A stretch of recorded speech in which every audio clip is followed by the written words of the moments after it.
সবাই ভালো আছেন। তো বন্ধুরা, এখন আমি যে সিনেমাটা নিয়ে কথা বলবো, সো সিনেমাটা রিলিজ হয়েছিল 1995 সালে।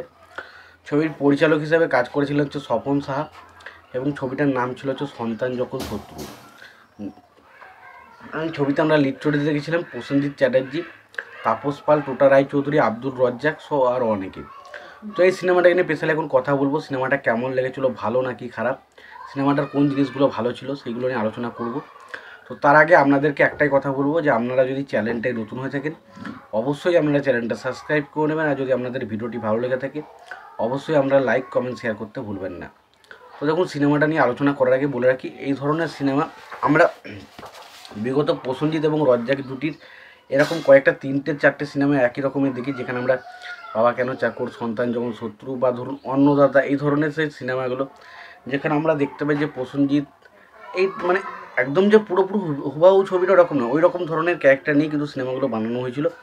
এবং এই ছবিতে স্পেশালি যে ফোকাসটা রাখা হয়েছে, দেখা যাচ্ছে একজন বাবা সে তার ছেলেদেরকে প্রচণ্ড সৎভাবে বড় করে এবং সে খুব সৎভাবে জীবনযাপন করে এবং তার ছেলেরা যা চায় তাকে তাই দেয়। কিন্তু একটা টাইমের পর যখন দেখা যাচ্ছে তার বাবা বৃদ্ধ বয়সে আসে, সেই সময় তার ছেলেগুলো তাকে তারা ইনকাম করতে শুরু করে এবং তখন তার ছেলেগুলো যখন ইনকাম করতে শুরু করে তখন তারা কিন্তু তার বাবা মায়ের প্রতি অন্যায় করতে থাকে। সেটা নিয়ে যে সেই রকম ধরনের সিনেমা হচ্ছে এটা, যেটার নাম হচ্ছে সন্তান যখন শত্রু। তো এই সিনেমাটার কেমন লেগেছিলো, অ্যাকচুয়ালি কতটা ভালো লেগেছে না খারাপ লেগেছে সেগুলো জানাবো। তো তার আগে দেখে নেব সিনেমার পরিচালক, প্রযোজক এবং সঙ্গীত পরিচালক হিসেবে কারা কারা কাজ করেছে।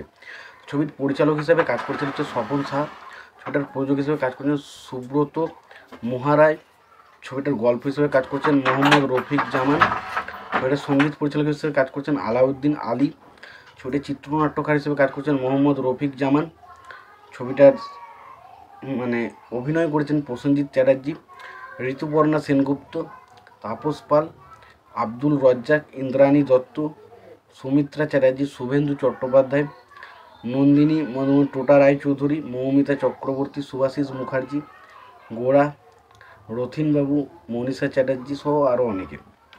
এবার দেখুন, এই সিনেমাটা যদি আমি কথা বলি, তো এই সিনেমাটা আমরা দেখতে পাই যে প্রসেনজিৎ, টোটা রায়চৌধুরী এবং তাপস পাল তারা হচ্ছে রজ্জাকের বাড়িতে থাকে, তারা ছেলের মতো। প্রসেনজিতের ক্যারেক্টারটা একটু চাকরের টাইপের, বাট বাকি তাপস পাল এবং টোটা রায়চৌধুরী হচ্ছে তার ছেলে এবং তারা বললাম তো একটা সুখের সংসারে থাকে। কিন্তু তাপস পালের ক্যারেক্টারটা দেখা যায় যে একটা টাইমের পর যে তাপস পালের ক্যারেক্টারটা বা টোটা রায়চৌধুরী ক্যারেক্টারটা এরা কিন্তু তার বাবা মাকে দেখে না এবং তারা বিভিন্ন রকমের নোংরা কাজকর্মের সাথে যুক্ত হয়ে পড়ে, যেমন ধরুন মদ খাওয়া, বিভিন্ন নোংরা মানুষদের সাথে মেশা এবং এইভাবে করতে গিয়ে সে তার বাবা মায়ের বিরাট বড় ক্ষতি করে, তাদের প্রসেনজিতের উপর বিভিন্ন রকম নোংরা আচরণ করে। তো এই জিনিসগুলো হচ্ছে সিনেমা, যেটার নাম হচ্ছে সন্তান যখন শত্রু। তো স্পেশালি এই সিনেমার সবথেকে পজিটিভ পয়েন্ট হচ্ছে আব্দুল রজ্জাক দেখবেন এই ধরনের ছবিতে বাবার ক্যারেক্টার প্লে করে এবং সেখানে সে যা পারফরমেন্সটা দেয়।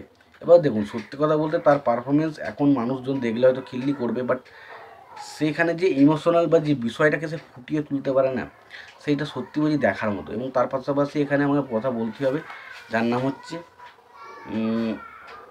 ইন্দ্রাণী দত্ত এবং ওই রজ্জাক, তাদের মধ্যে যে বাবা মায়ের যে সম্পর্কের যে বন্ডিংটা যেভাবে সে ফুটিয়ে তোলে এবং যেভাবে আর কি ইমোশনাল পয়েন্টটা প্রত্যেকটা মুহূর্তে ফুটে ওঠে, সেটা দেখতে সত্যি ভালো লাগে। তো আমার কাছে সিনেমাটা খুব ভালো সিনেমা আমার লেগেছে, এটা বলতে পারবো না, তো সিনেমাটা ভালো।